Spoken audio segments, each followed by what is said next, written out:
L'industrie du disque aujourd'hui, ma vision c'est que elle est saturée, ça c'est une réalité. Elle est de dire que si tu commences à faire comme tout le monde, tu vas avoir les mêmes résultats que tout le monde. Elle va faire beaucoup de malheureux, beaucoup de destins brisés. Bonjour à tous, bienvenue dans cette vidéo. Je m'appelle Tariq, je suis producteur, éditeur et artiste à succès, plusieurs fois certifié disque d'or et de platine.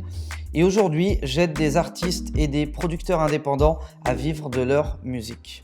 Alors j'ai pas spécialement d'avis sur l'industrie musicale parce que je suis de moins en moins dedans, par choix et puis par manque de disponibilité aussi. J'ai pas spécialement d'avis, le seul truc que je peux dire c'est qu'il y a des gens qui réussissent et quand on regarde ce qu'ils font pour réussir, on se rend compte qu'ils font tous la même chose. Et puis à côté de ça, il y a tous ceux qui échouent. Et quand on regarde le motif de leur échec, on se rend compte que c'est tout le temps les mêmes. Et à partir de là, la vision que j'ai de l'industrie du disque, elle est assez simpliste. Elle est de dire que si tu commences à faire comme tout le monde, tu vas avoir les mêmes résultats que tout le monde. Et malheureusement, j'ai beau le dire depuis 2-3 ans sur ma chaîne YouTube, dans mes formations, dans mes séminaires ou dans mon livre, il y a toujours des gens qui vont se dire « Ouais, mais bon, tout le monde fait ça, donc je vais faire ça. » Et tout le monde a des résultats de merde et du coup, tu as des résultats de merde. Et quand tu te poses des questions, tu comprends que ça vient de toi, tu fais ce que tout le monde fait. Donc au final, quand tu veux avoir des résultats que très peu de gens ont, il faut que tu fasses ce que très peu de gens ont. Et ma vision de l'industrie, elle est là. Elle est de dire que je trouve dommage que tout le monde se met à faire la même chose alors que tout le monde réalise bien à quel point c'est difficile et à quel point ça amène peu de résultats. Pourquoi est-ce que tu veux te battre pour aller jouer en radio sur une radio nation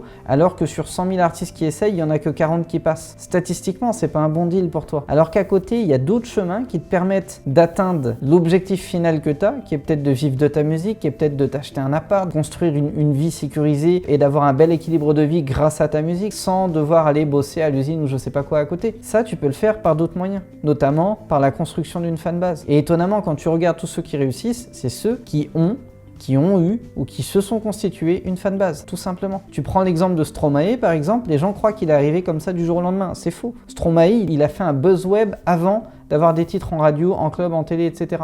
Il a composé, écrit pour d'autres avant d'avoir des morceaux en radio, en télé, etc. Donc il est passé par d'autres chemins.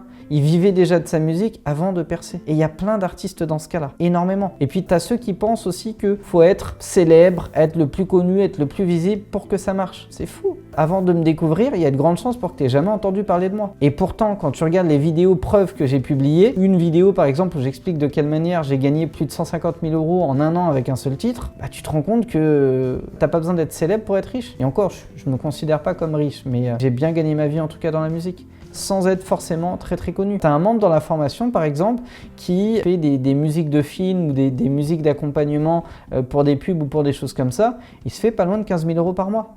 Pourtant, il est complètement inconnu, sa société est inconnue. Il est sous-traitant de grosses sociétés. Personne ne le connaît. Et c'est lui qui rafle la thune. Et il y en a plein comme ça. La première fois que j'ai rencontré Luc Besson, par exemple, j'ai halluciné de voir à quel point ce gars-là était banal. J'ai fait un séminaire dans sa maison, enfin dans une de ses propriétés pour une musique de film, et pendant 3 jours, je le croisais tous les matins, et pendant 3 jours, je me demandais qui était ce clodo qui venait me parler au petit-déj. Et quand on m'a dit, bah c'est le boss, c'est Luc, je me dis, mais sans déconner, vous êtes sérieux? C'est lui? Ouais, il paye pas de mine.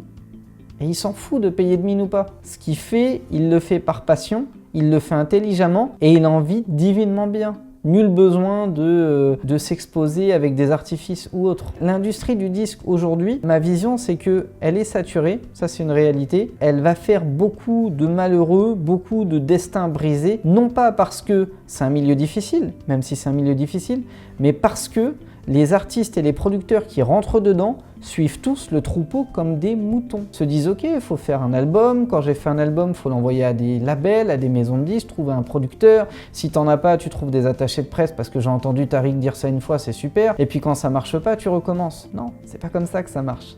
Il y a plein de manières d'arriver à ses fins. Le tout, c'est d'avoir la capacité d'aller les chercher, donc d'aller chercher l'information. C'est ce que vous avez fait, sinon vous ne seriez pas ici aujourd'hui à m'écouter. Donc d'aller chercher l'information et ensuite d'appliquer en faisant des tests. De se dire, je vais essayer cette méthode-là. Elle marche peut-être pour un autre, mais elle ne marche pas pour moi. Je vais essayer celle-ci, et celle-ci, et celle-ci, et celle-ci, jusqu'à trouver la bonne. Et quand vous avez trouvé la bonne, c'est de vous mettre à fond dans la brèche et d'aller au maximum de vos résultats. Et à ce moment-là, vous verrez qu'il va se passer des choses incroyables.